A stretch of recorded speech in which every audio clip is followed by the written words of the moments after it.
They say opposites attract.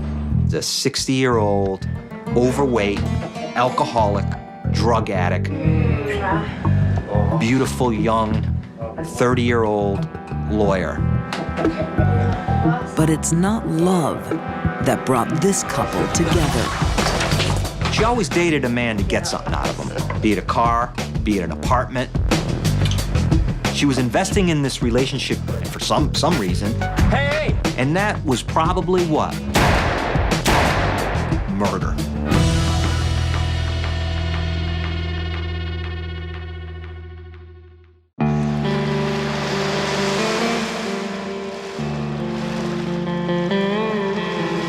When you talk about a human life, it's something to value. Buck Clinton knows exactly what his son's life was worth.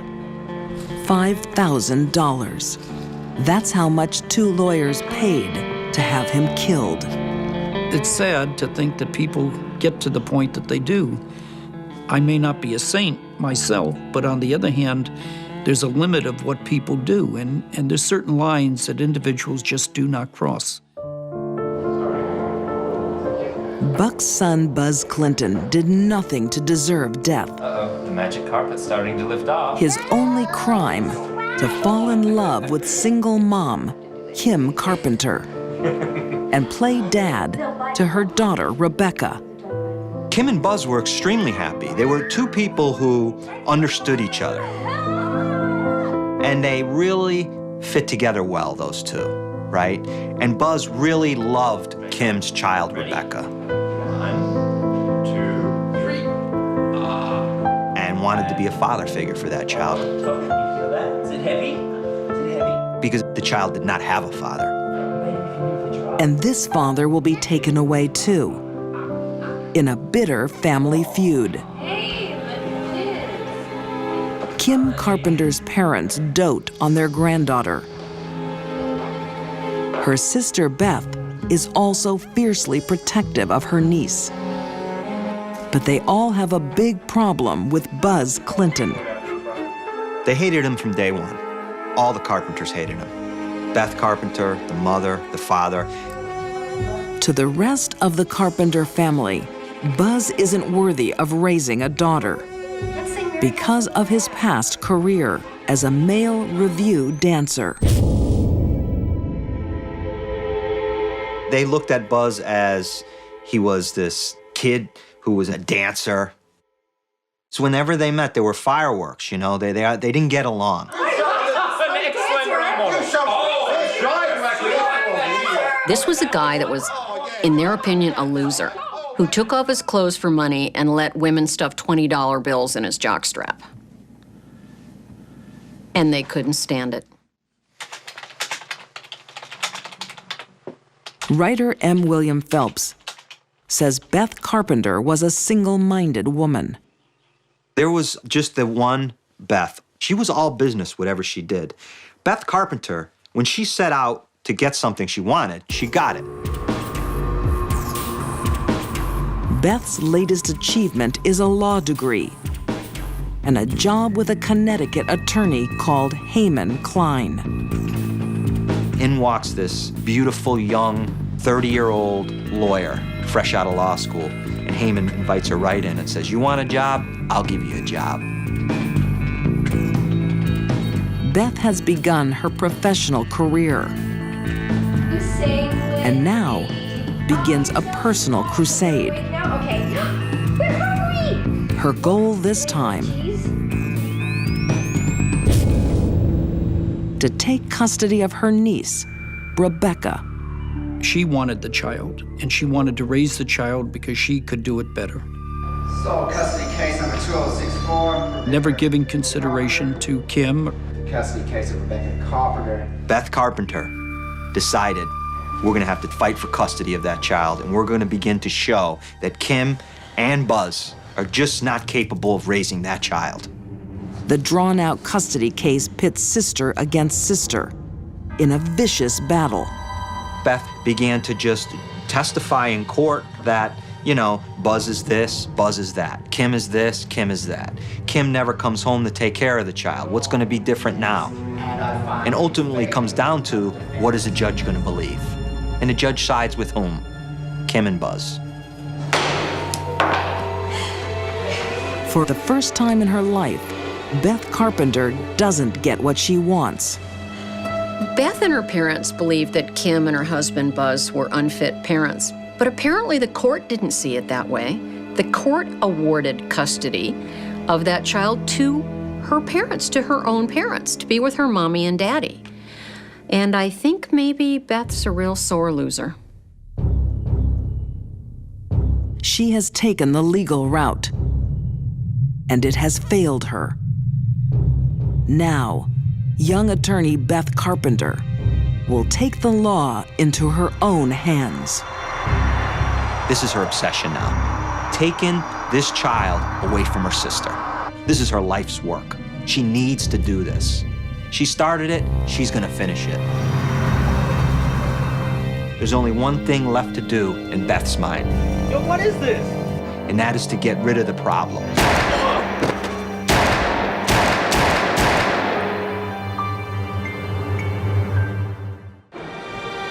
Sole custody case number 2064, Rebecca. Beth Carpenter is leading a spiteful Custody family case. feud. I find no evidence whatsoever of any child abuse in this case. And She's lost a legal battle against her sister for custody of her sister's child. This case is dismissed.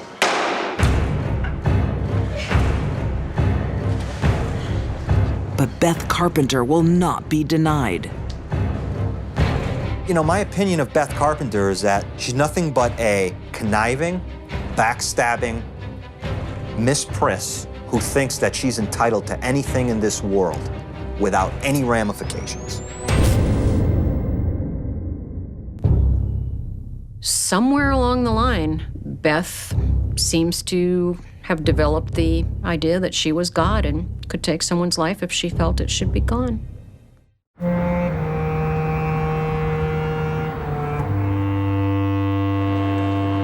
Beth Carpenter has a deadly plan in motion. Her kisses never come for free.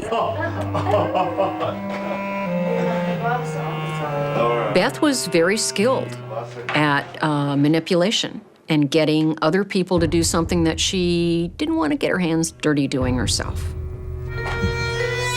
Beth's boss, Heyman Klein, thinks this is sex with no strings attached. Amen. Yeah.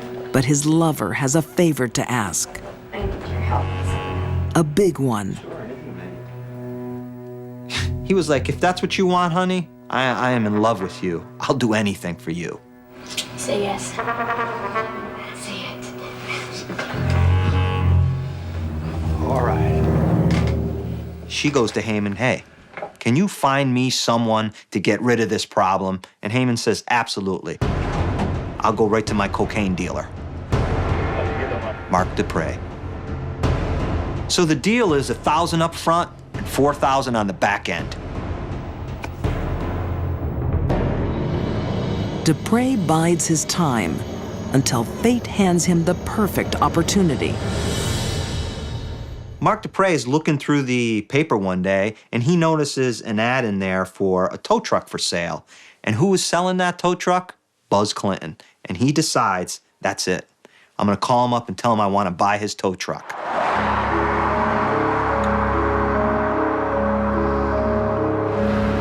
So, Mark Dupre goes and for some reason picks up his son and brings him along. So they meet Buzz Clinton at a local hotel, and Buzz is driving a car. And Mark says, where's it? Buzz says, I have to jump the tow truck, the battery's dead, follow me, and I'll take you to it right now. Mark says, great. And they're driving to go look at this tow truck. And Mark Dupre is in back of him, and Mark Dupre flashes his lights at Buzz to pull over. Buzz pulls over right on the connector, right on the exit ramp, pulls over. Mark Dupre pulls over in back of him.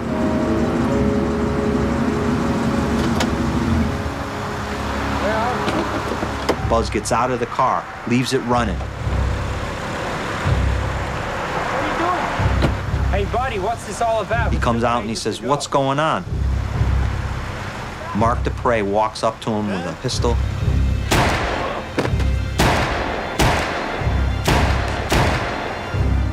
And drops him right there on the interstate. That night, Buck Clinton gets a call from his daughter-in-law that breaks his heart. About 20 after 7 or a little after, shortly after that, got a call from Kim that Buzz isn't home yet.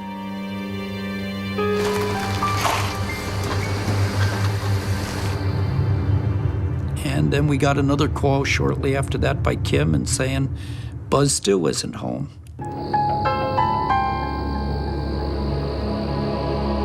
A friend had stopped by and said that his car's on the side of the road and somebody had been shot. Buzz Clinton dies at the scene. Within months, a tip-off to police connects Mark Dupre to the killing. So that begins the domino effect. You have the trigger man, then you have the guy who hired the trigger man, and then you have the mastermind, and those dominoes begin to fall.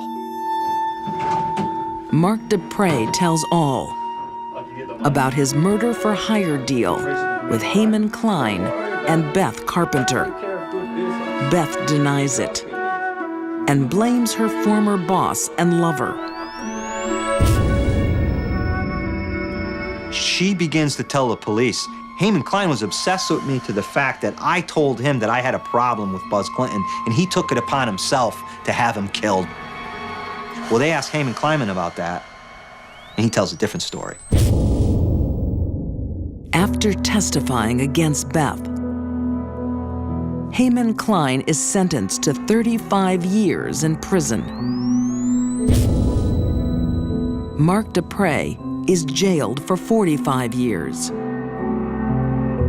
And the harshest sentence is reserved for Beth Carpenter.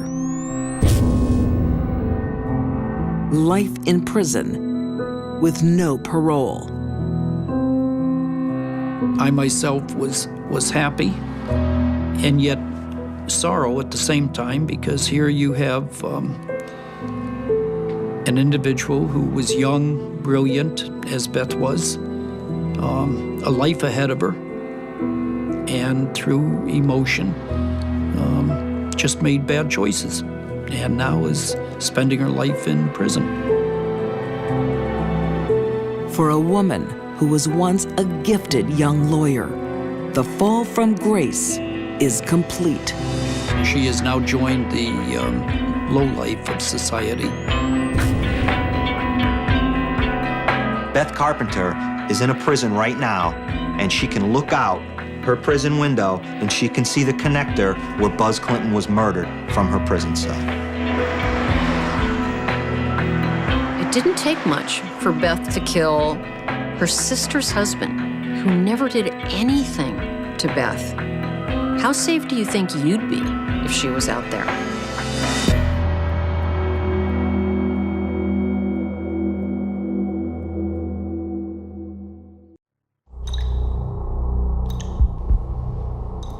Few of us will know exactly when we'll die. This woman does. It's at 6:45 p.m., February 3rd, 1998. She's taken a life. And now the state of Texas will take its revenge by lethal injection. She had joy and peace in the midst of it. Being with her, it was the most incredible experience of my life. She lived her life and made it count for other people. She was just a mean, vengeful, evil person.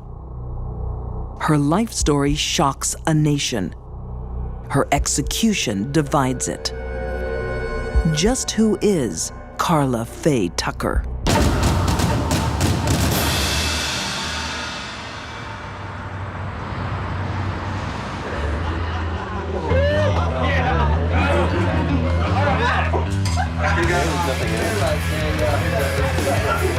"15 years earlier, in Houston, Texas, she's a party girl. Booze, drugs, sex. Just 23. Carla is out of control. There aren't many reports of people saying that they were shocked at the behavior she later was accused of. Carla had lots of problems, and everybody knew them. She's been abusing drugs since elementary school. Bouncing between frenetic highs and crashing lows. She develops a frightening temper. She was a very violent person who would fight with you in a minute, a man or a woman. She had many barroom fights. She was a tough little gal. Homicide detective J.C. Mosier remembers a violent young woman with no future. Carla never had a chance to go anywhere but prison. She was destined for prison. I've got something to show you that make you feel real nice. Black chocolate? She is set on that path by the one person who should have protected her. Mom. Her mother was a drug addict, prostitute, who also had a normal, square day job, working as a secretary. You gotta lick it. Lick it real good. For young Carla, there are no boundaries, no rules. That, my dear girl, is your first joint. Her teachers had given up on her. Her mom was living her own life, a party life, encouraging Carla to go with her into that lifestyle. Author Linda Strom would become Carla's close friend. Carla herself started smoking marijuana when she was 8. So by the time she was 12, she was shooting heroin. To pay for her addiction, Carla starts working at 14. Again, she follows her mother's lead. Her mom was her idol, and so her mother began to school her in the art of prostitution. I'm not really sure anyone can say Carla had a childhood, even a bad one. There's no way a child who's exposed to drug use by their own mother when they're 8, 9 years old, when they're exposed to sexual behavior of adults by their own mother, that girl doesn't stand a chance in life. Not a chance at all. Carla's mind is a pressure cooker of drugs and abuse, just waiting to blow. What the hell happened to your face? When a friend, Sean, is beaten by her boyfriend, Carla takes it personally. Sean had been telling Carla about Jerry beating on her and treating her bad. Carla knows all about the alleged abuser, Jerry Dean. They were housemates, but that didn't work out. Carla and Jerry had had a bad relationship.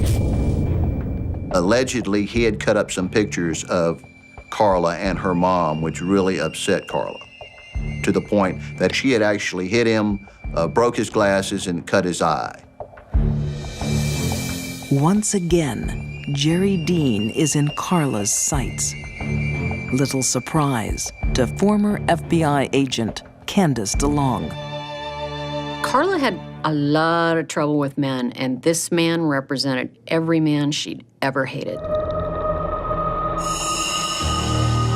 Carla wants revenge. It's time to mess this guy up. she enlists her boyfriend, Danny Garrett. Carla wanted to go over and kick his ass, is what she wanted to do. The plan is to confront Jerry and steal his motorcycle. But the plan goes terribly wrong. The axe was right there beside the bed, and she grabbed the axe and it started.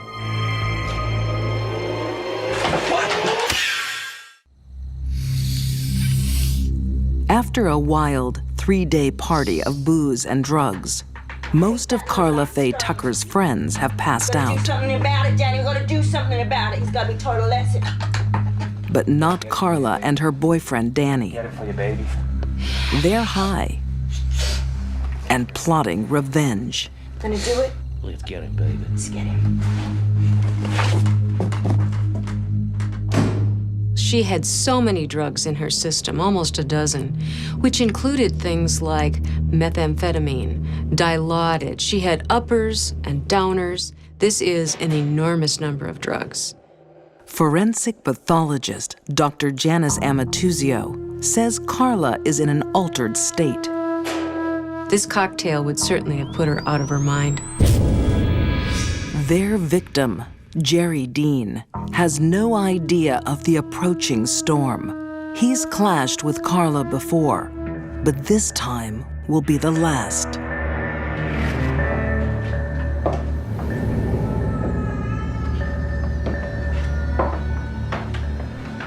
I think Jerry, as soon as he realized it was Carla, knew he was in a lot of trouble. What are you doing in here? Told you I was gonna mess you up. No, get out here. Danny stuns Jerry with a hammer. Get him, Danny, get him. Get him good. They'd come to steal a motorcycle. Now, Carla decides on murder with a brutal weapon.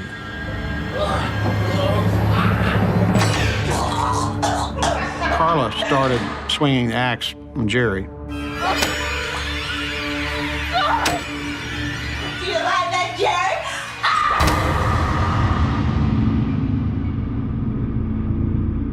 I just think it's an accumulation of booze and drugs and her intense hate for Jerry. A pickaxe is a heavy instrument. It is used to penetrate deeply, to deliver a large amount of force over a very small area. It's going to cause tremendous crushing injuries, fracturing of bones, tearing and ripping of blood vessels and nerves. Jerry was struck around 35 times, as I remember. Carla's frenzy might have ended there. But something moves.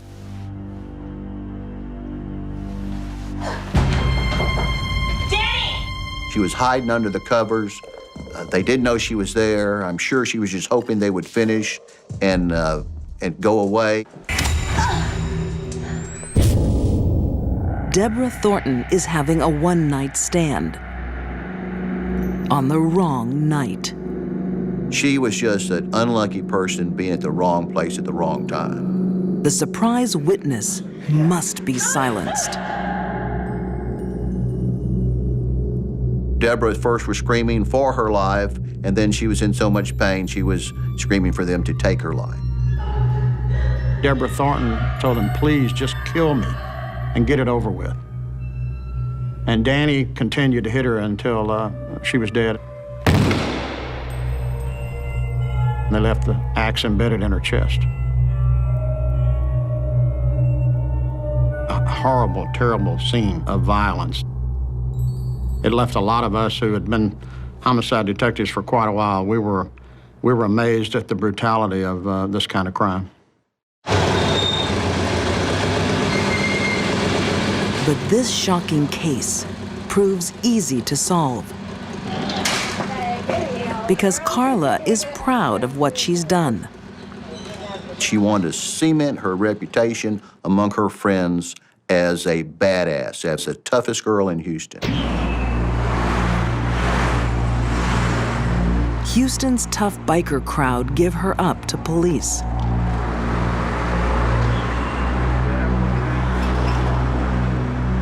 You're like a fish in the ocean.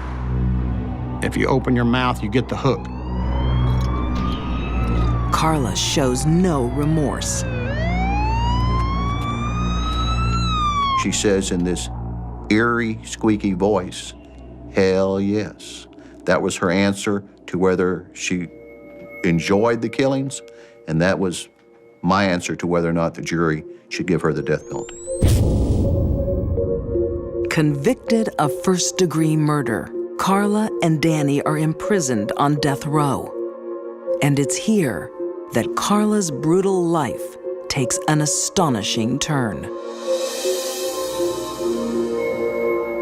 As she read the Bible, something hit her and she realized for the first time what she had done. It's a genuine radical story of somebody who is like in darkness and walks into light. I think this was a real conversion. I think she really became a Christian, good person. He makes me lie down in green pastures. It was a metamorphosis from what she was to what she became. It was extremely amazing, and in my mind, really true. It happened. She did it. It wasn't phony. I don't think there was a phony bone in her body when she died. I want to walk arm in arm with you, Jesus. Save my sins. Forgive me my sins, Jesus. The tough, streetwise hooker becomes, in the eyes of some, an angel. Everybody loved her. I could introduce you to officers who, when they talk about Carla, will say, my life was never the same after I met her, after I had that encounter. I have to say that too. The governor is not convinced. After 14 years on death row, the state of Texas will have retribution. When she was getting ready to go to her execution, she said, I'm praying that my death will give those who can't forgive me the freedom to forgive so that they're free of this and don't have to spend their whole life dealing with what I've done.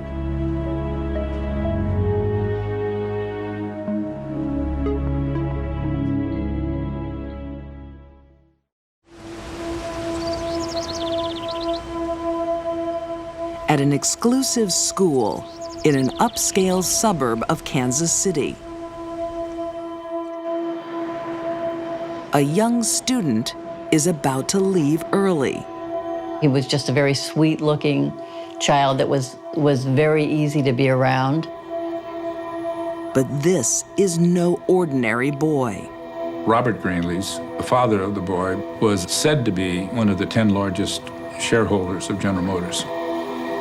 And this is no ordinary woman. Hi, Bobby. Bonnie Hetty didn't seem to have a moral compass.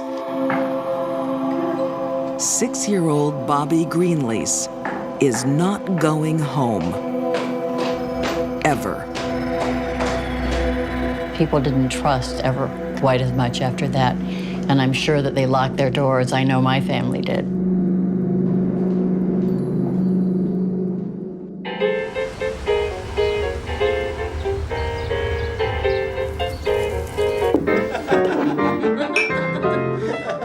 It's 1953, and post-war America is booming.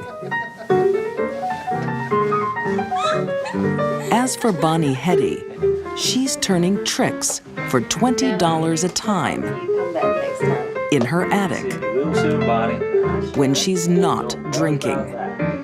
She serviced 150 men over 2 or 3 years. And all was going well until she met a man named Carl Austin Hall. Bonnie has one failed marriage behind her. But Carl, 10 years younger, looks like a real catch.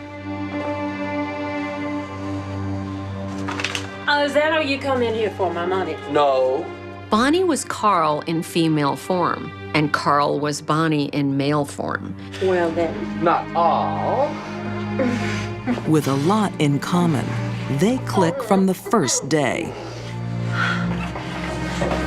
They both came from money. They both squandered it. They both became alcoholics, which was a huge part of their life. Need more liquor, baby doll? Yeah, will you get me some cigarettes? And of all Bonnie's tricks, You're a good girl. Carl is the only one who wants to stay. When Carl Austin Hall turned out to be the man who really warmed up to her after meeting, within 2 or 3 days, he moved in with her. Author John Hedenry says Bonnie is easy prey for a manipulating man. He sizes her up instantly as, you know, somebody who's not going to give him a lot of trouble, who's pliable, who's a drunk, and who will do what he wants her to do. Carl once had a rich inheritance and spent it all.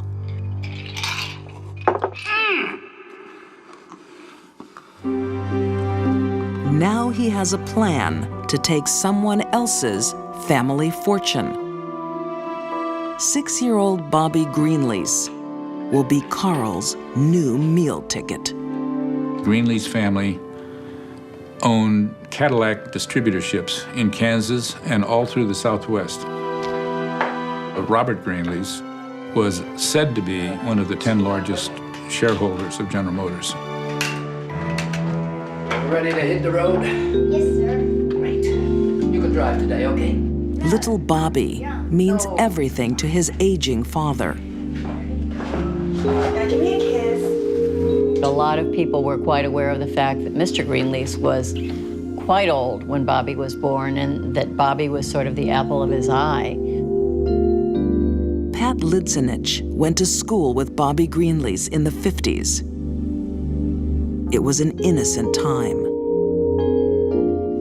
Kansas City was an easy town in which to be a child. You felt totally safe. You could ride your bike anywhere, take the streetcar or the bus. People didn't lock their doors.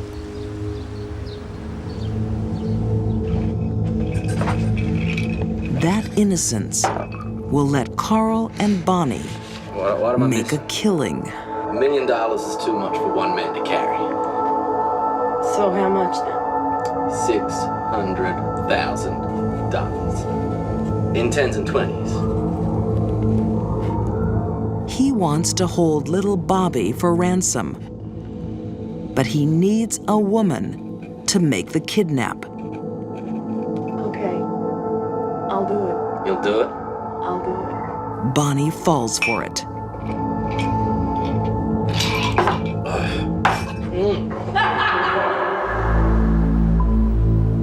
It will be a brazen kidnapping in broad daylight. At Bobby's school, the French Institute of Notre Dame. Bonnie Brown Hetty came to the front door and told the nuns that Mrs. Greenlease had suffered a heart attack on the plaza and that she wanted to see Bobby and that she was his aunt and he was to go with her. Bonnie is in luck. The principal, who may have challenged her story, is unavailable that morning. The woman was neither the principal nor the sub-principal, but a humble nun who spoke very poor English. After she heard the story that Bobby's mother had had a heart attack, she of course believed it. In the well-mannered world of little Bobby Greenlease, even a stranger is obeyed. Well, he didn't recognize the aunt, but he didn't show that he didn't recognize her. He just put his hand in her hand and went with her. Bobby's classmates will never see him again.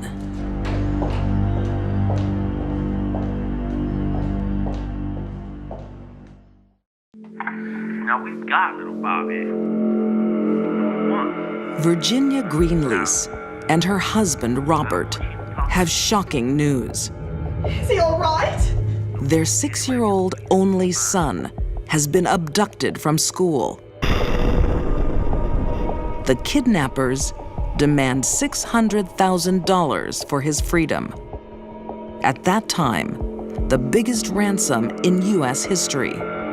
Please, just want you to know that we'll do anything, whatever it takes. Good.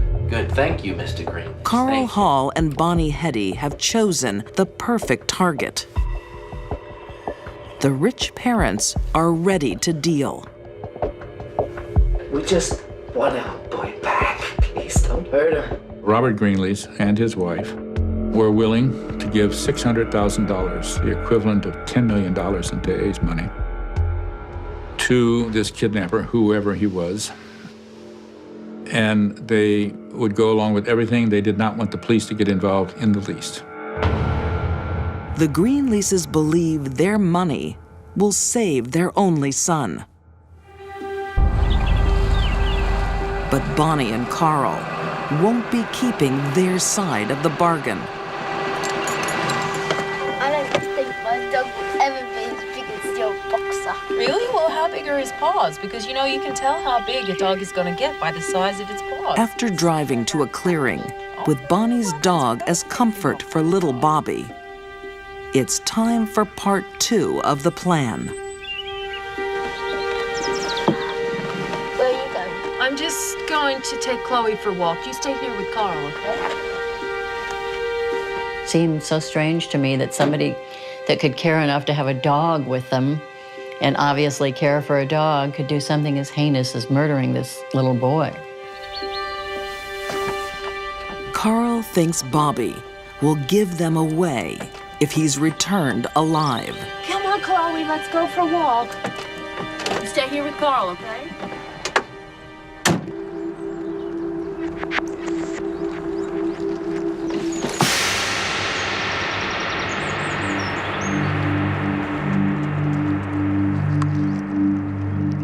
Bobby fought back rather vigorously, and Hall, in frustration, threw the rope away and reached for a .38 revolver. And he threw Bobby down into the floorboard of the car and held him there with his hand, and he fired once. And he missed.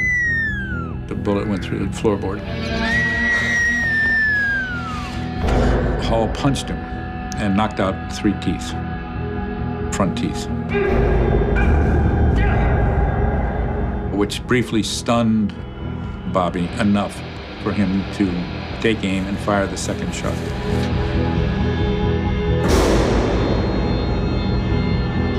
The bullet went right through Bobby's brain, splattering blood and brain tissue all over. It was a mess, a brutal murder scene. The bloody murder of a 6-year-old doesn't seem to shock Bonnie. Whatever instincts she has for children vanish with her first marriage. She wanted a family once, but her first husband doesn't. She got pregnant not once or twice, but 11 times. And each of those 11 times, her husband forced her to have an abortion. It is then Bonnie starts drinking. It's too early for you to be drinking. Yeah? Perhaps to dull the pain. And what have I got to live for? Bonnie wanted children very badly, but had one abortion after another. And then eventually said she became to hate the idea of children. I'm guessing that was nothing more than a defense mechanism to help her deal with the fact that she had allowed herself to have 11 abortions. Now, Bonnie's scarred psyche is under the control of Carl Hall. 1, 2. Cruelly, they string along the distraught parents. They kept getting these ransom notes. So we kept thinking that, you know, he would come back safely at some point. And as it happened, of course, he didn't.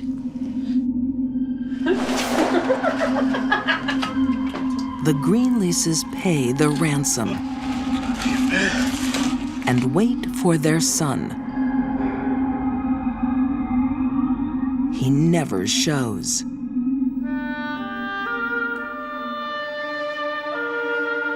Bonnie and Carl go on the run with the ransom.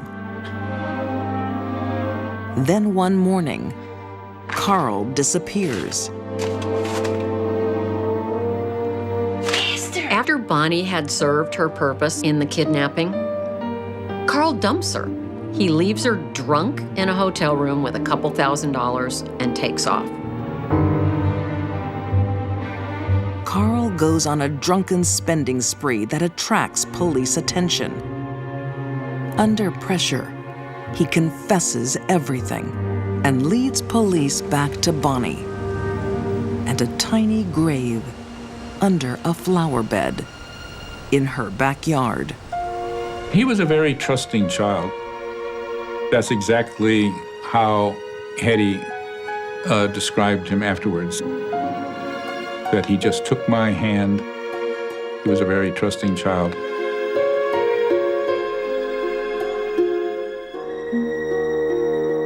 Both are convicted of murder. Bonnie Hetty and Carl Hall will die side by side in the gas chamber. You know, they're strapped in and they're blindfolded. The very last words that they spoke was, Hetty says, "Carl, I love you." And he said, "I love you too."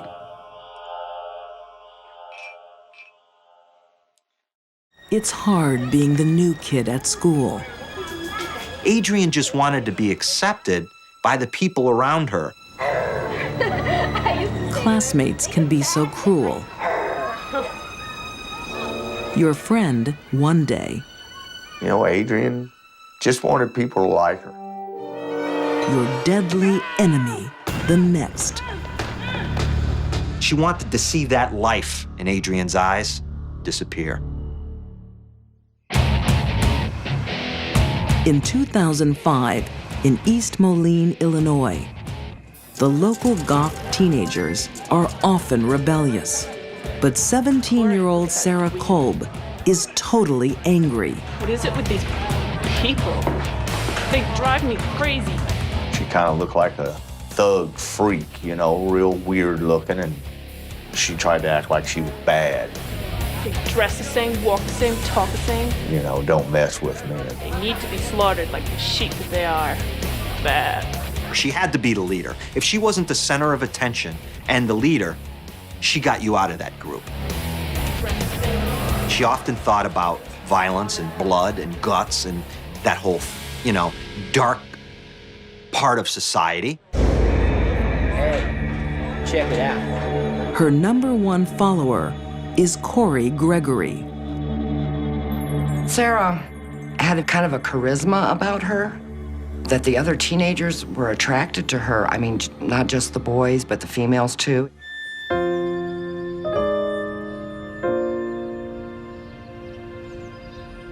Teresa Gregory watched her son, Corey, fall under Sarah's spell. She kind of had an emotional hold over him. I just didn't know how deep that went. He was so head over heels for this girl. He just felt that he would do anything for her. Anything that she needed or wanted, he was just there for her. Why is anyone's guess.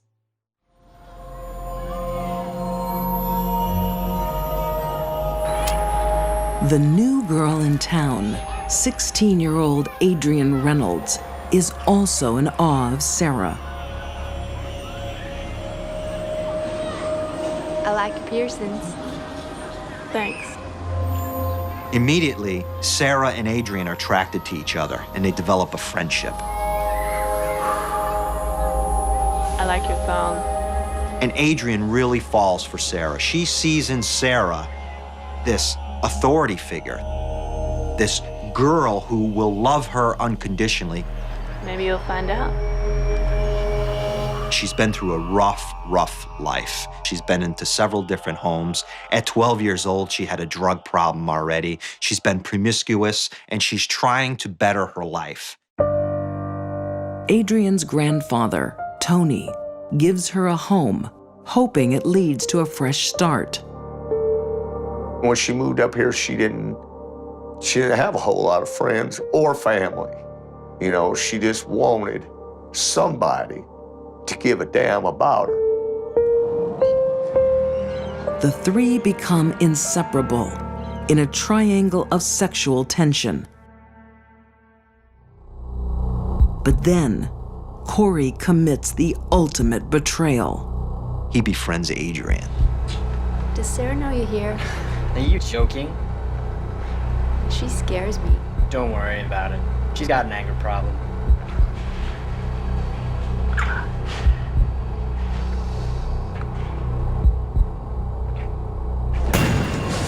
Are you screwing her? I know it made Sarah mad that Corey hung out with Adrian because he told me. And that was the straw that broke the camel's back. You asshole. Bitch is gonna pay for what you did.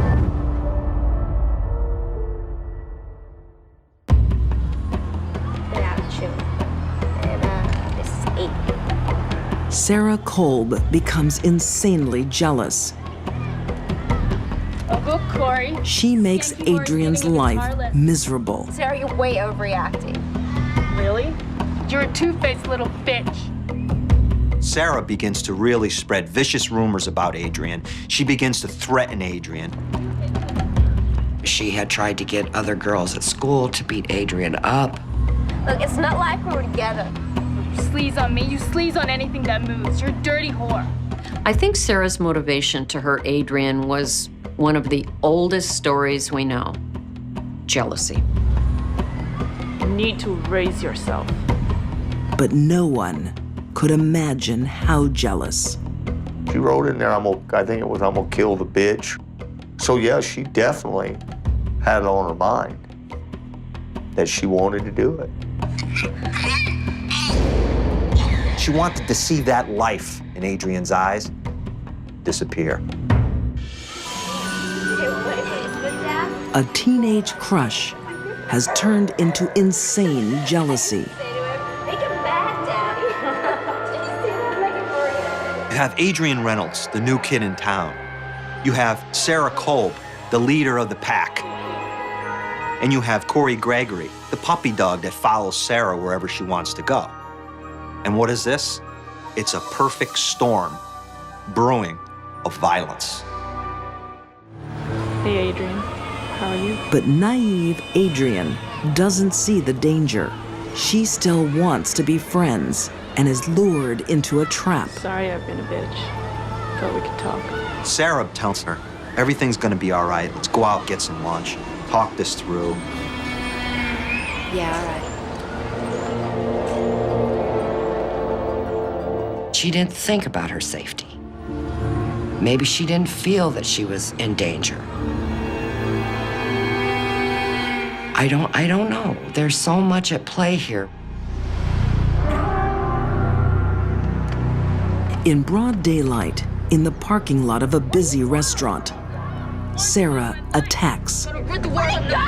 Sarah's yelling obscenities at Adrian, Hey, bitch! calling her a whore, calling her a bitch.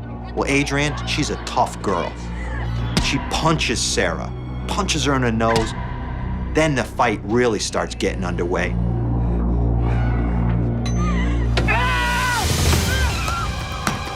Adrian ends up down, covering herself.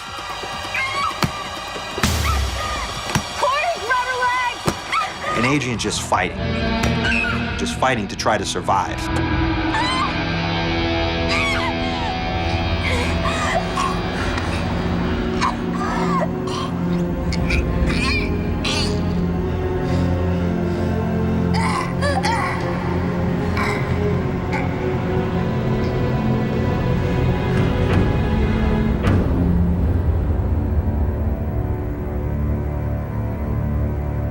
Sarah's unconscious, but they haven't finished yet.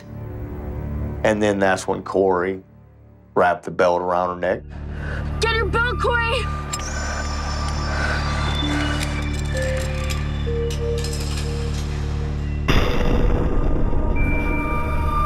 And I think that's how she died.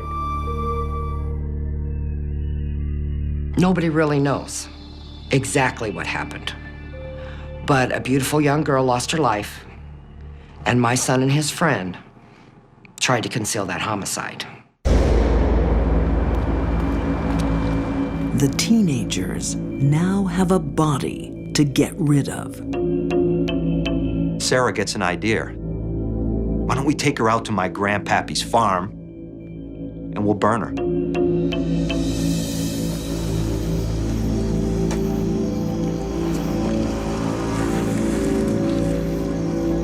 They pour gasoline on her.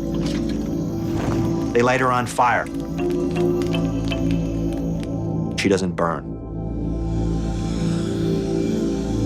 They pour gas again. They light her on fire. She doesn't burn. Sarah says, you know what? We need to call our friend Nate. Hey, Nate. Yeah, Sarah. Got a job for you. And Nate has always dreamed of doing something violent.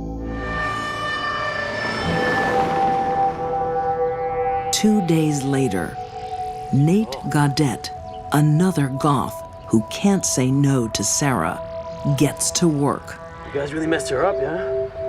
Sturdy ass. She knew he was capable of doing it. According to her, he cut up small animals. So he was the one to call to cut up Adrian's body. Picks up Adrian's leg and he saws it off. And then he saws off her other leg. And then he saws off her arms. And then he saws her head off. And then for some strange reason, he saws her torso in half. And what do Nate and Corey then do? They walk around and they put those body parts, that 16-year-old precious girl, they put her into 2 garbage bags. And now they're gonna dispose of her. They put half of her out in Aledo, out in the country, and then part of her in Rock Island. Their theory was they'd separate the parts and then they couldn't find her.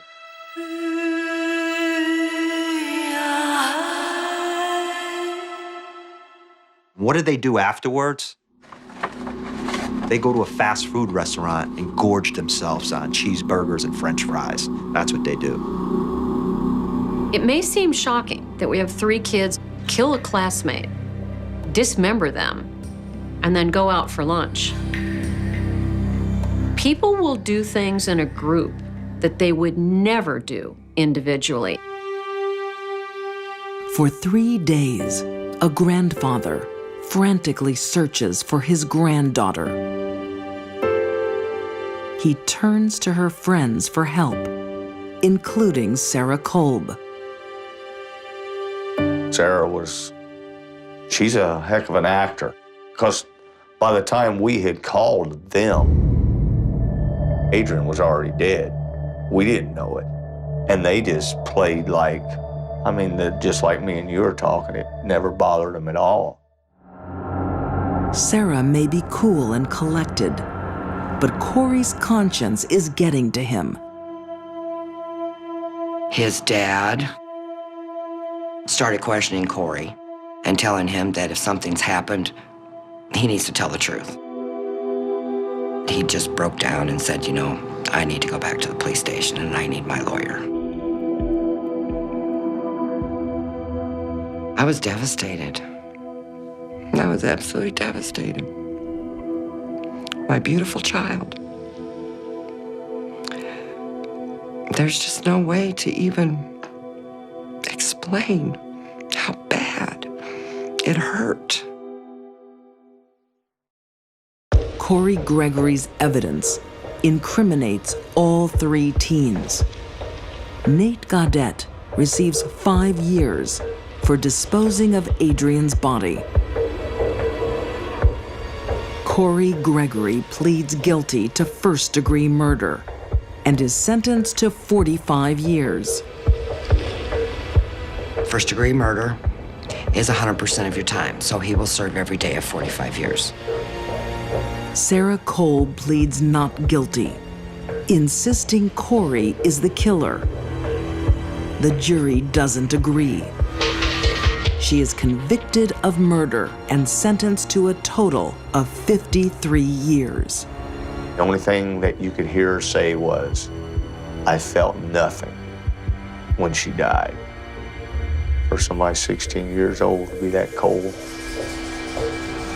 I think Sarah was a stone-cold sociopath. She ruined their lives, and she's defiant to the core.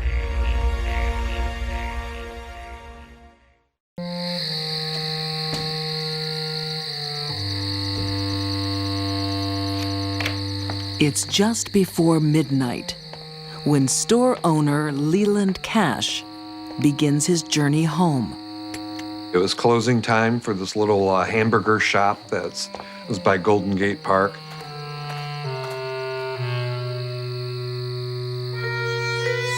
But the streets of San Francisco can be dangerous. Stop. What's in there? Give me give it to me. Give me the parcel. Give it to me. The gunman is Albert Ives, the driver of the getaway car, Bobby Sherrard. They believed in robbing gas stations, barbecue carts, small restaurants, rolling drunks. They're totally petty crime. Tonight's target reacts in an unexpected way. Give it to me. Give me the parcel. Give me your wallet. The proprietor, he reached into his pocket. Albert thought he was going for a gun. And shot him in the stomach and left him to die in their parking lot outside of the hamburger shop. Leland's dying hand doesn't hold a weapon. It's a hearing aid. He had reached into his pocket because he was deaf, and he was turning up the volume on his hearing aid. They just panicked and ran. Come on, Bobby, let's go. Let's go right now.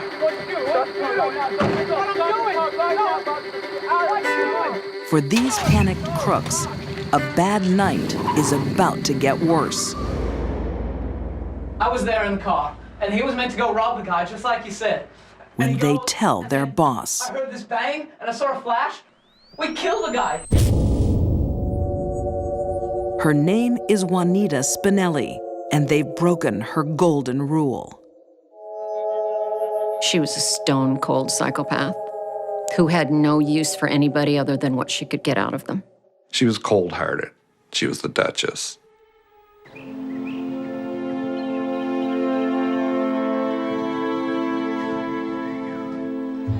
In Depression-era San Francisco, a woman provides a home for the downtrodden and the desperate.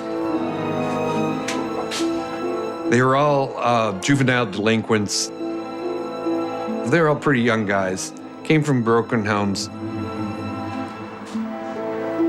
Head of the household is Juanita Spinelli, the woman they call the Duchess. You want some liquor, boy? Go, you give him some liquor. Oh, what about me? You wait your turn, boy. Sit down. Juanita was a mother figure to these men, even to a point of cooking the meals like Mom would cook at the stove for the family, cleaning, very much as if she was their mother. All right, you are going to steal this. Juanita dispenses more than motherly care. I'm walking down the street, a little lady, you're going to take it without me feeling a thing. Bobby, you fool! I felt every moment of that. Miss Spinelli ran a crime school You show them how to stop. so that she basically produced professional criminals. I'm a walking down the street, I'm a lady. These were crimes to make money. She smiles at me, she takes the watch. Do you see how that's done? The Duchess's rule mixes authority with feigned affection. Gypsy, my sweetie, You did that just right. Gypsy. Juanita was probably pretty charming. Most sociopaths are. They're good with words, they're good manipulators of people, they play up to people, they make them feel important, and that's how they develop bonds, and people follow them. The gang's secret weapon is Juanita's daughter, Gypsy. Her seductive wiles are a potent honey trap. She would come up to a drunk man, put the moves on him. What's her name? The gang would jump him and they'd take his pants. And that was the thing that they did a lot back then because it was embarrassing. The cop would just laugh at him, you know, just go on home in your boxer shorts. You whore!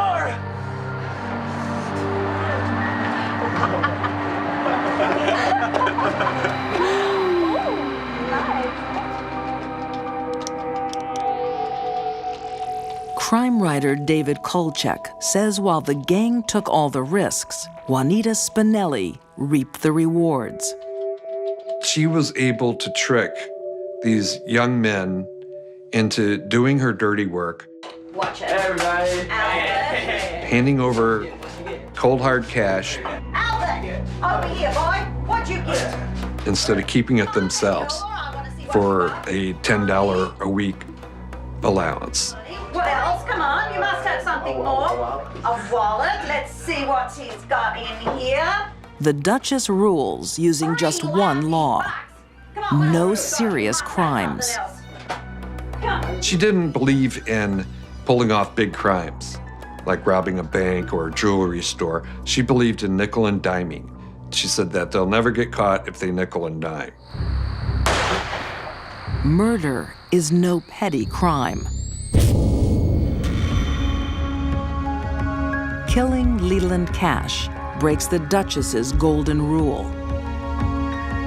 We killed a guy.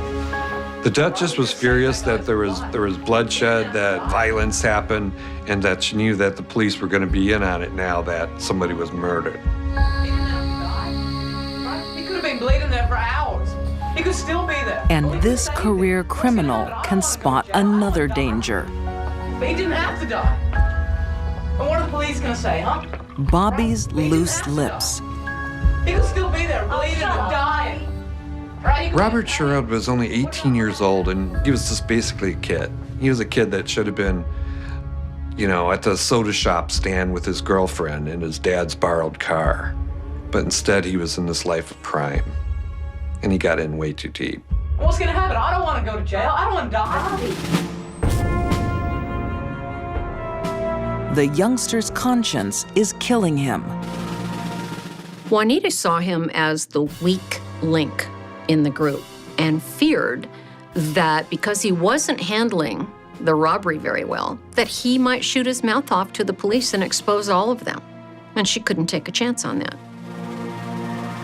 The Duchess knows her outlaw family is threatened. Okay now, Bobby. To keep it together, she'll do the unthinkable.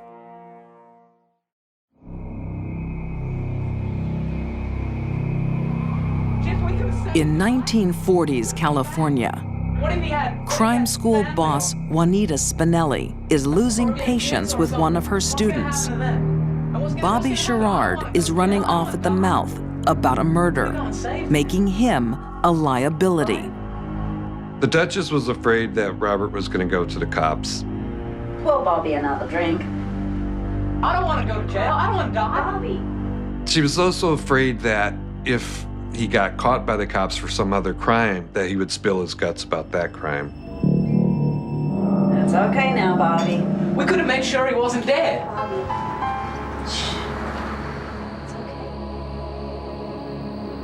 So she decided that he had to die. The Duchess flips from mother figure to murderer, mixing whiskey with a powerful chemical, chloral hydrate.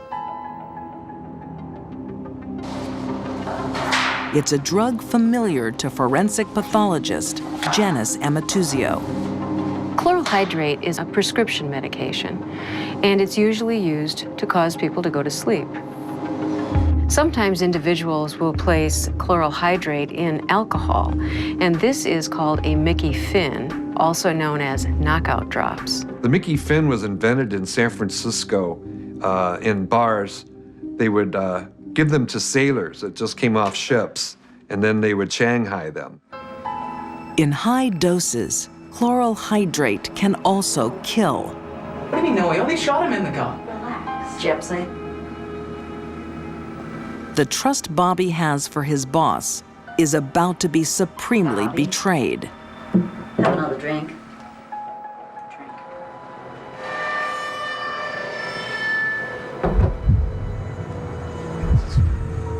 The Mickey Finn takes rapid effect. Why are you looking at me like that? The alcohol potentiates or accelerates the effect of chloral hydrate. An individual may know that something is wrong in five minutes or more. Why you laughing? They're going to start to feel sleepy. What's happening? And then they'll start to feel excessively drowsy.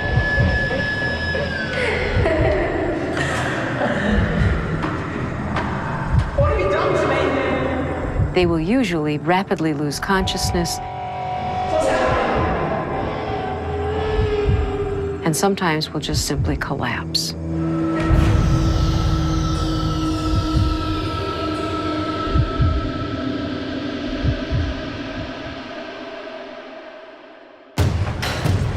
So immediately the gang beat him up while he was unconscious. They just totally jumped him and just wailed on him. This is what we does to squealers. If that was out of pure anger because he was messing up with the plan or they were just all psychopaths, no one knows. Get that over here! Come on! First, swap it! Get him in! Hurry up! Good! Witness!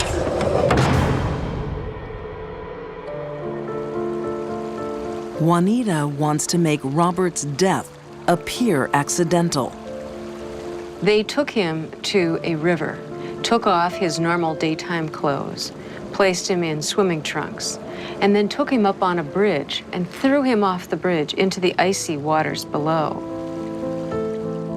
When his body was discovered, they had hoped that the discoverers would think that he had died swimming. But Bobby's corpse will tell a different story. He was dead before he hit the water. He got caught up on some pilings, and he was found the very next day. They did an autopsy on him, and they saw that he had no water in his lungs, so they knew that he didn't drown, and he was possibly a murder victim.